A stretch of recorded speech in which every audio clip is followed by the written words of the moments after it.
अस्सलाम वालेकुम and hello. आज का जो मेरा टॉपिक है वो ज़्यादा और स्पेसिफ़िकली आइल्स से रिलेटेड है।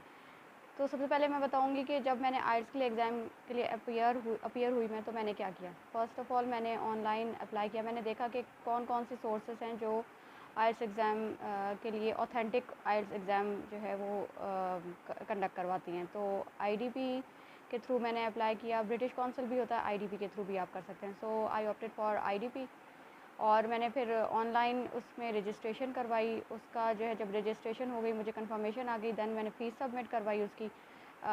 फिर फ़ीस सबमिशन के बाद मुझे कंफर्मेशन हो गई कि मेरा जो है टेस्ट डेट्स कब कब हैं। अब ये होता है कि जिस तरह मैंने पहले बताया कि स्पीकिंग जो होता है वो अलग डे होता है, और जो बाकी 3 टेस्ट होते हैं in order, listening, reading and writing, वो एक दिन में होता है। यानी एक दिन में आपके 3 टेस्ट होते हैं और एक दिन में आपका सिर्फ स्पीकिंग होता है, जो कि होता है 11 टू 15 मिनट्स का मैक्सिमम। इससे ज़्यादा टाइम नहीं लेता वो। और फिर अब क्या होता है कि आपने उसकी प्रिपरेशन किस तरह करनी है, मेन मुद्दे पे आ जाते हैं। प्रिपरेशन के लिए कुछ लोग कोशिश करते हैं कि चलो ट्राई करते हैं कि हम लोग कोई एकेडमी ज्वाइन कर लें। एकेडमी ज्वाइन करना भी अच्छी चीज़ है कि आपको आइडिया हो जाता है, आपको कॉन्फिडेंस बिल्टअप होना शुरू हो जाता है, क्योंकि उसमें मुख्तलिफ़ तैयारी करवाई जाती है। स्पीकिंग की भी तैयारी की करवाई जाती है, अगर अच्छा कंसल्टेंट हो। और साथ जो है वो ट्रिक्स भी बताते हैं, प्रैक्टिस भी करवाते हैं। लेकिन मेरा जो मानना है, मेरा एक्सपीरियंस ये रहा है कि अगर आप ख़ुद से तैयारी करें मुख्तलिफ़ सोर्सेज़ के ज़रिए, तो उसका जो है वो आपको एक्सपेंसिव भी नहीं पड़ेगा। आपका एक्सपेंस भी कंट्रोल हो जाएगा और आप ज़्यादा कॉन्फिडेंटली उसकी तैयारी कर सकते हैं। अब मैंने जो सोर्सेज़ इस्तेमाल किए वो किए आइल्स ऑनलाइन।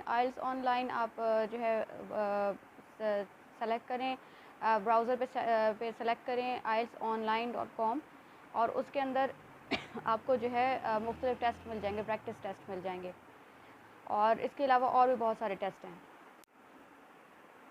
अब जिस तरह जो है वो मैंने आपको बताया ieltsonline.com, उसके अंदर लिसनिंग, रीडिंग, राइटिंग, स्पीकिंग चारों की आप प्रैक्टिस कर सकते हैं। अब मैंने क्या किया कि अब या तो कुछ लोग ये करते हैं कि बुक्स परचेज़ कर लेते हैं। मैंने बुक भी एक परचेज़ की थी लेटेस्ट आइल्स की, लेकिन वो मुझे एक्सपेंसिव भी पड़ी थी। और उससे मुझे एक फ़ायदा इस तरह नहीं हुआ कि मैंने पहले ही ना उसमें लिखना शुरू कर दिया था बुक पे, और बॉल पॉइंट्स भी कुछ में मैंने तो इवन लिख दिया था, तो उससे जो है मुझे फ़ायदा नहीं हुआ, वो ज़ाया हो गया। और ज़ाहिर है एक ही चीज़ अगर आप बार-बार पढ़ेंगे तो आपका ब्रेन जो है यूज़ टू हो जाता है और फिर उसका फ़ायदा नहीं है। तो मैं तो ये सजेस्ट नहीं करूँगी। या तो आपके पास अगर बहुत ज़्यादा फाइनेंशियली आपके पास मुफ़्त के पैसे हैं, तो आप जो है बहुत सारी बुक्स ख़रीद लें। लेकिन ieltsonline.com से मुझे फ़ायदा ये हुआ कि मैंने उससे कंप्यूटर बेस्ड आप जो है उससे प्रैक्टिस कर सकते हैं। पहला आता है, अगर हम लिसनिंग पे आएँ, तो उस वेबसाइट के अंदर बड़ा अच्छा लिखा है, डिवाइड किया हुआ है। एकेडमिक के अलग टेस्ट हैं लिसनिंग के, और जर्नल के अलग टेस्ट हैं। एकेडमिक का भी लिसनिंग का जो है होता है पूरा स्ट्रक्चर कैसे होता है टेस्ट में, कि सबसे पहले जो है ये बताया जाता है कि you have some time to listen to the instructions, and then you will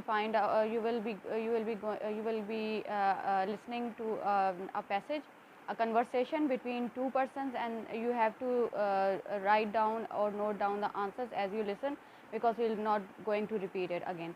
ये वाली इंस्ट्रक्शन होती है कि वो ये बताते हैं कि आपने आंसर्स को आपने थॉरोली सुनना है, बहुत क्लोज अटेंशन के साथ, और सुनना है और उसी टाइम लिख लेना है, क्योंकि वो रिपीट नहीं होगा।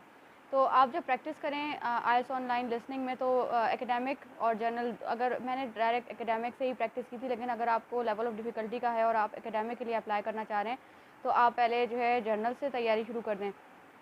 उसमें ये होता है कि आप हेडफ़ोन लगाएँ, वो लिसनिंग की सुनें, साथ-साथ आप राइटिंग पैड लें, उसके अंदर आप लिखना शुरू कर दें आंसर्स, और फिर बाद में आंसर शीट उसमें जो है वो मेंशन भी होती है। आप उस शीट से देखें कि आपके कितने आंसर्स ठीक हैं, और उससे परसेंटेज निकाल दें, आपको पता चल जाएगा कि आपके कितने बैंड्स एक्सपेक्टेड आए हैं। इस तरह करके मैंने ऑलमोस्ट सारे टेस्ट उसके किए लिसनिंग के। हर रोज़ मैं ये करती थी कि 2 लिसनिंग के टेस्ट कर लेती थी, या एटलीस्ट 1 टेस्ट मैं कर रही थी हर रोज़ लिसनिंग का। फिर जब मेरा लिसनिंग की थोड़ी ग्रिप आना शुरू हो गया, कॉन्फिडेंस बिल्ड होना शुरू हो गया, देन मैंने तैयारी शुरू करना शुरू की रीडिंग की। अब रीडिंग भी मैंने आइल्स ऑनलाइन से ही ज़्यादातर प्रैक्टिस की है। उसके लिए मैंने प्रिंट आउट्स निकाले रीडिंग के पैसेजेस के, और उसमें जो सवाल थे उनके मैंने आंसर्स, पहले मैंने टाइम प्रैक्टिस नहीं की। शुरू में मैंने अंडरस्टैंडिंग डेवलप की कि किस तरह के टाइप्स होते हैं और रिस्पॉन्सेस कौन से ठीक होते हैं।